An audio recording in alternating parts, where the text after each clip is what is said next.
আর দল নিয়ে কাল শুরু হচ্ছে এশিয়ার শ্রেষ্ঠত্বের লড়াই। উদ্বোধনী ম্যাচে আফগানিস্তানের মুখোমুখি হবে পঞ্চমবারের মতো এশিয়া কাপে জায়গা পাওয়া হংকং। অন্যদিকে শিরোপার অন্যতম দাবিদার আফগানরা জয় দিয়ে টুর্নামেন্ট শুরু করতে মুখিয়ে আছে। আবুধাবিতে উদ্বোধনী ম্যাচটি শুরু বাংলাদেশ সময় রাত 8:30টায়।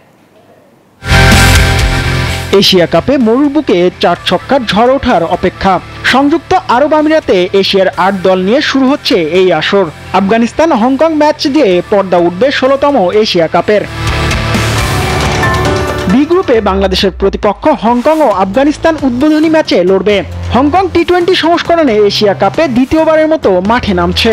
আগের আসরগুলোতে বলার মতো কোনো সাফল্য নেই তাদের, তবে এবার তারা চমক দেখাতে চায়। যুক্তরাষ্ট্রের 1 নম্বর জিম চেইন গোল্ড জিম এখন আবারও বাংলাদেশে। বসুন্ধরা আবাসিক এলাকা ও বসুন্ধরা সিটি শপিং মলে।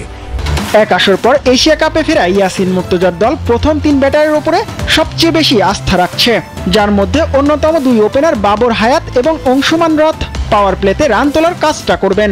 আফগানিস্তানের বিপক্ষে 3 স্পিনারের সঙ্গে 1 পেসার নিয়ে মাঠে নামতে পারে দলটি। অন্যদিকে পারফরমেন্স আর তারকা ক্রিকেটার নিয়ে গড়া আফগান দল শিরোপার অন্যতম দাবিদার এবারের এশিয়া কাপে, তাই তারাও জয় দিয়ে টুর্নামেন্টের সূচনা করতে মুখিয়ে আছে। হংকং বধে গুরবাজ জাদরানদের সঙ্গে রশিদ নবীরা ম্যাচ যে কোনো সময় ঘুরিয়ে দিতে পারেন। জিহাদ আল হাসান, নিউজ 24।